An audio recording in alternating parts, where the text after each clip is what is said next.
Okay, we're on to chapter 17, the atmosphere, air quality, and pollution control.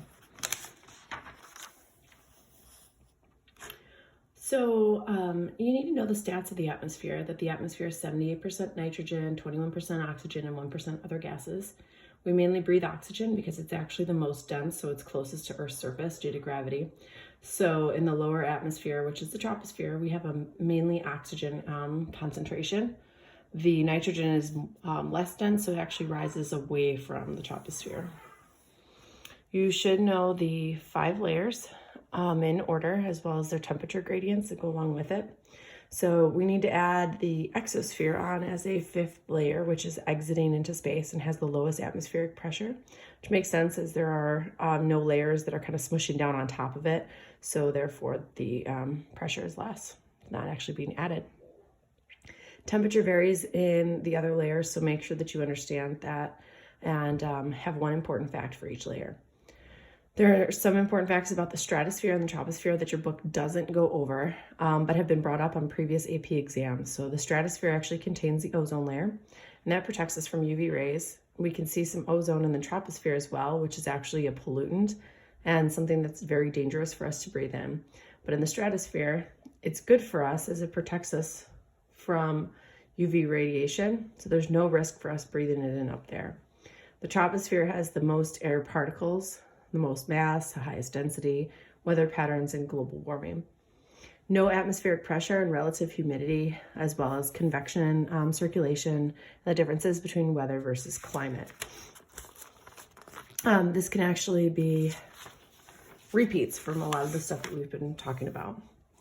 So microclimates are the next big thing. Understand microclimates, and that could be something that's a small local atmospheric ozone where climate differs from the surrounding area. So that could be something like your garden plot or even bricks on your house that are warmer than the surrounding area to a few square miles, such as like, San Francisco, which is typically colder than the cities that surround it.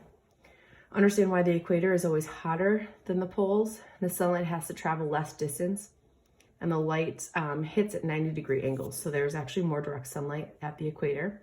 The angle of the sun's rays determine the intensity of the radiation. So the tropics receive the most on the summer seasons. Incoming solar radiation is the main source of Earth's energy and will vary with the seasons and latitude. So seasons vary mainly. They're caused by the tilt of the Earth's axis towards the sun. So when the Earth is actually tilted towards the sun, we are experiencing summer in the northern hemisphere, and the Tropic of Cancer receives the most intense sunlight. When the Earth is tilted away from the sun, it is going to be our winter and the southern hemisphere's summer. When we are experiencing direct sunlight at the equators, that's during the spring and the fall equinox, the light is directly at the equator. So those two areas are receiving the most direct sunlight. Other factors that affect weather and climate are geologic and geographic factors like mountains, the ocean, the temperatures of the ocean brings, which may be warmer or colder, and create a milder climate in that area. So if you don't remember, again, weather is the conditions over a short period of time. Climate is the long period of time temperature changes.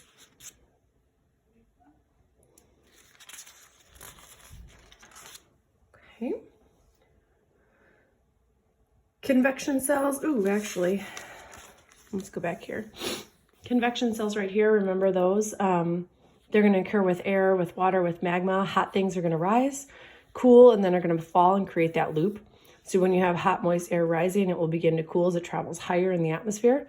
When it does that, it creates clouds and then rains as precipitation. But the dry air then moves and falls and quickly goes over. You should know a few weather terms as well. So high pressure systems are those pressure systems that usually bring us fair, clear weather. Low pressure systems are the ones that bring us precipitation, snow, rain, anything along those lines. You need to know a thermal inversion. And your book goes through thermal inversions right here on this image. And if you take a look here, they got cold and warm temperatures. So in a normal condition, what happens is that the air pollution is able to escape off into the atmosphere. but sometimes it actually gets trapped. So it can escape. It gets trapped when the temperature conditions trap it. So when warm band of air is actually between the cold masses, it traps the warm air layer, and the pollutants tend to then stay in that area. And this happens near the coast where the ocean breezes can blow cold air under warm air. Different temperatures don't like to mix because of different densities, so it actually just traps the pollution and it hovers in that spot. So we see this a lot of times, again, in coastal areas. We see it in mountainous areas where we just can't break that band. It occurs in cities next to mountains, again, where mountains cast shadows. And if they cast that shadow, that cools the city in the late afternoon, and the lower air mass cools while the sun is still warming up in the upper atmosphere, and that traps that pollution from being able to escape. So then it just hovers in the city. Mexico City sees this, LA sees it, Denver sometimes as well. Atmospheric circulation leads to winds transporting heat throughout the earth. So climate changes can actually change circulation as temperature changes. Hadley cells and the jet streams also can change. There's an intense solar radiation at the equator, and that's going to lead to global wind patterns that help make a lot of these convection cells that begin to rising of the air. There are density differences seen on the globe, and when the Coriolis effect, which is the spinning of the earth, assists, it will actually create wind patterns, and they kind of move in either direction. So the Coriolis effect is the spin of the earth, and it causes the convection cells that we see. The rising of warm air and the falling of the cold air every 30 degrees latitude creates a convection cell. And then the spinning of the earth deflects that convection cell's air to the right in the northern hemisphere and to the left in the southern hemisphere. And this causes our global wind patterns. So here's a Hadley cell right here. So this image shows a Hadley cell at the equator.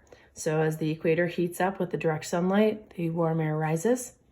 That warm air then gets cooler, causes precipitation. So we see a lot of like our jungly warm conditions on the equator. And then eventually it escapes to 30 degrees south or 30 degrees north latitude, where it drops down. And coincidentally, this is also where we see the dry air, which forms our deserts at 30 north and 30 south. So that's how that climate was created. At 60 degrees north and south, as well as at the equator, so here, here, and here, we see most of our rainier conditions. Again, at the poles and at 30 degrees are where we see our deserts and our tundras. Those are places where they are drier conditions and we have little to no precipitation. So you should know these cells and know what's going on in them, if they're dry, if they're wet.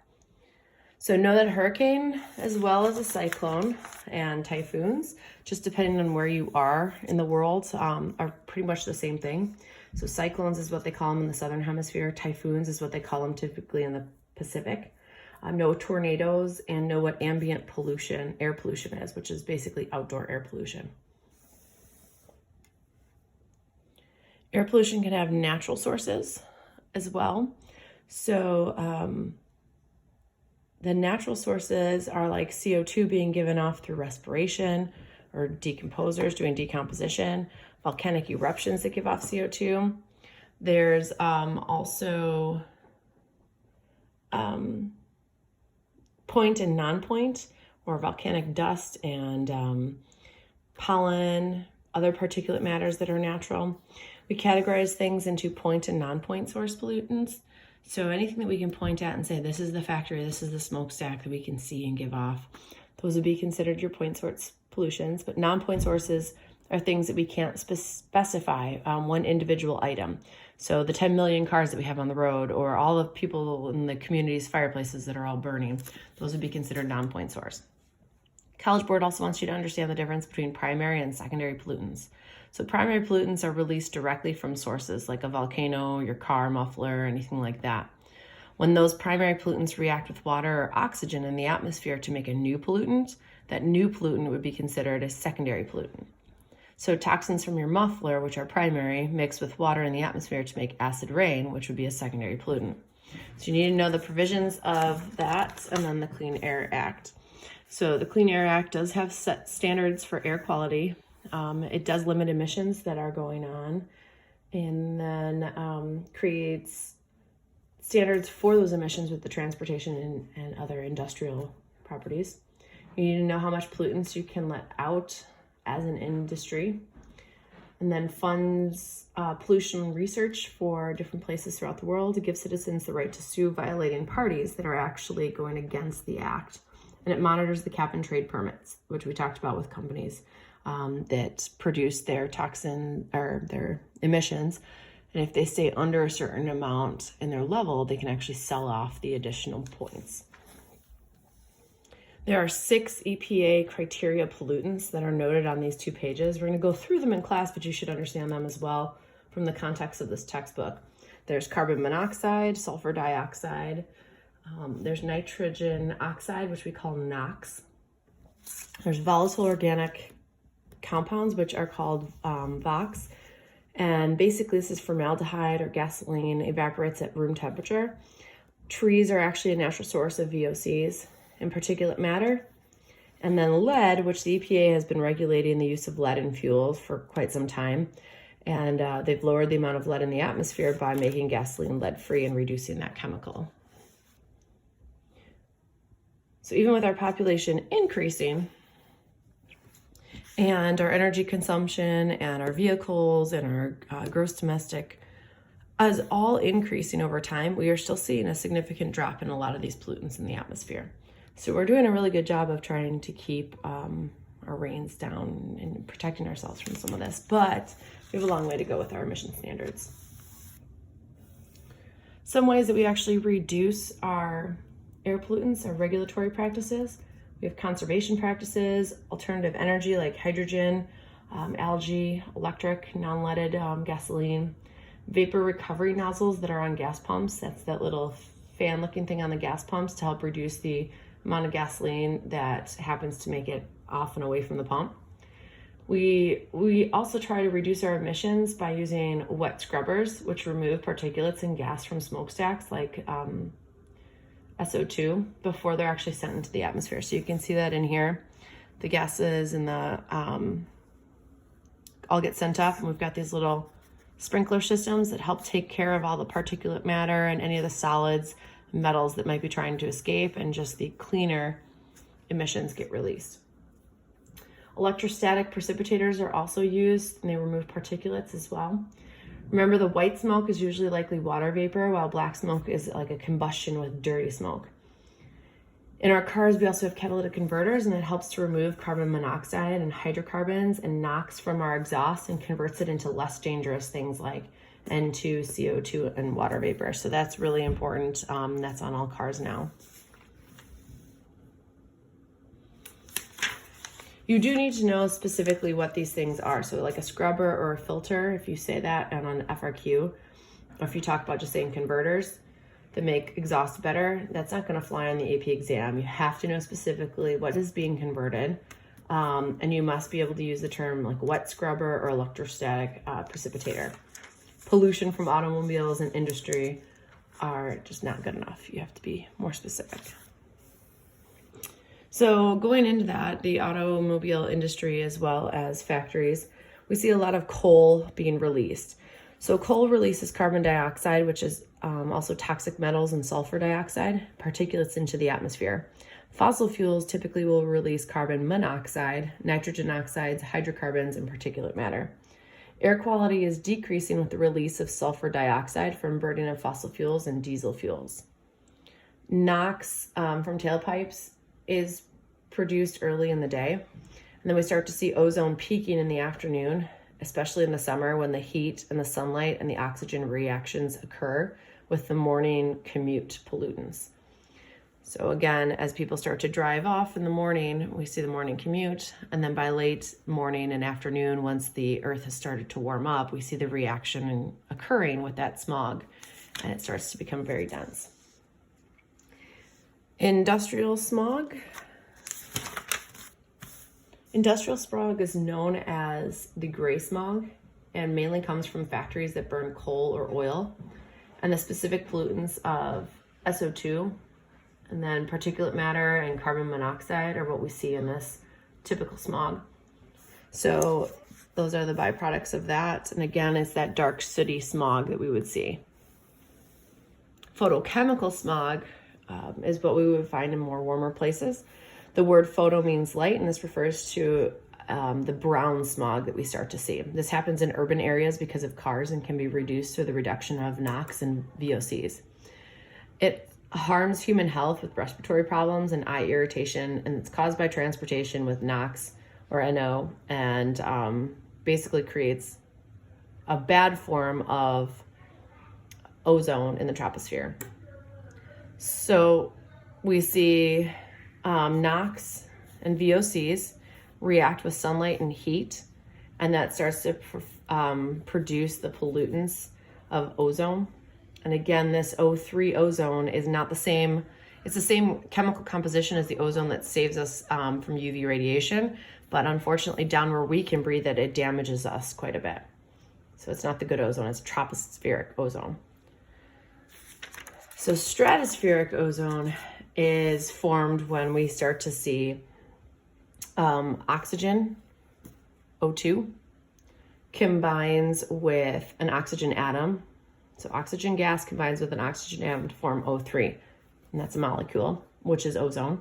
UV then will break that apart, and then it will reform back into O3 again when it joins up with another oxygen atom. And this process just keeps going and going and going and going and creates the ozone layer. The ozone hole was caused by chlorofluorocarbons, which is CCl3F. These chemicals are basically, they rob an oxygen atom away from the O3. So when this ozone hole was created, we saw more skin cancers, crop damage, a decrease in the productivity of the ocean's plankton, which is really bad because that actually produces a majority of the breathable oxygen that we have on Earth. So chlorofluorocarbons, they destroy the ozone in this format. You have the chlorofluorocarbon reacting with UV, and that creates the chlorofluorocarbon, but it releases one of the chlorine atoms.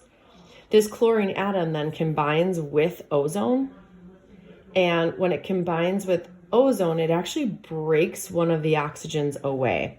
It robs an oxygen and takes that O3 and shifts it. So you can also describe, if you don't memorize this from a chemical format, you can describe it in words, and AP will actually take either one, but you do need to understand what the equation is and what's going on with the equation. So chlorofluorocarbons were actually found in refrigerators, aerosol cans, air conditioners, but they've actually been banned thanks to the Montreal Protocol.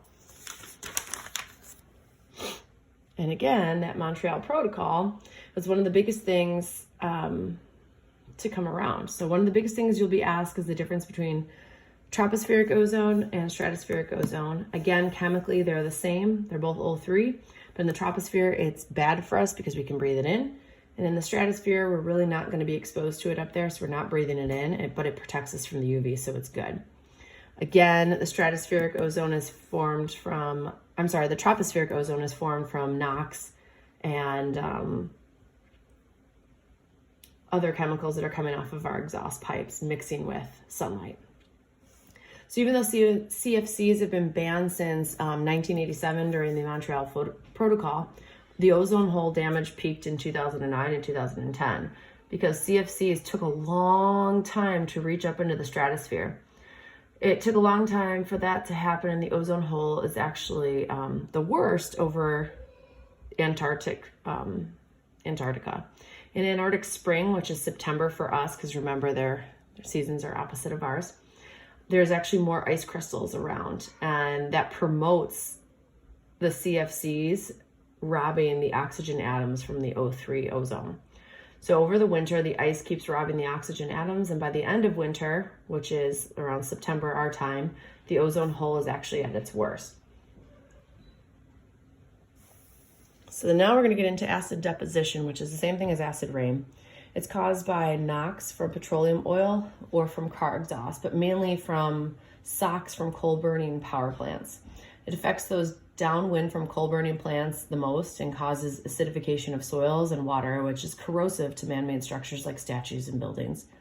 There are differences in soils, and the bedrock can actually affect the impact of the acid deposition. So if you have something that's more limestone, it's going to neutralize it, but it will break it down.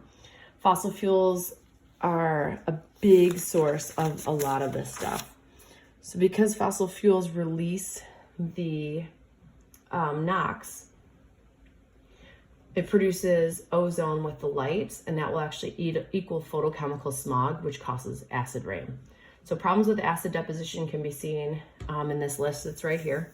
Some environmental are changes that it has to soil chemistry, or the fact that it elevates aluminum in the soil, which hinders nutrient uptake. So we see a drop in crops, and we see also a lot of crop damage. The pH of lakes will drop, which can also be mitigated with limestone, but it has a big effect on a lot of the organisms within that. Acid deposition equations are right here. If you're looking at the equation for what would happen with coal, you have 2 SO2 plus oxygen gas, which results in 2 SO3. That combines with water when it gets up into the atmosphere and creates sulfuric acid. If you're burning oil, we see NO2 plus water, and that creates nitric acid. So those are the different things that are going to go on with that. Again, this is the chemical from the tailpipes or from the factory combining with water, creating an acid. So indoor air pollution in developed countries, the number one cause of death for developed countries is cigarette smoke, whether that's primary or secondary. And the next big one is radon, which will cause lung cancer as well. The number one reason for indoor pollutant deaths in developing countries is cooking fires. A lot of these countries, they cook inside. They don't have yards. They don't have other places. And it's a social affair to cook. So they will cook inside, and they're taking in a lot of that carbon monoxide and other particulate matter. So remember, back to learning about radon from back in the day. Remember, it's naturally occurring in bedrocks. It's the decay of the uranium, which causes lung cancer.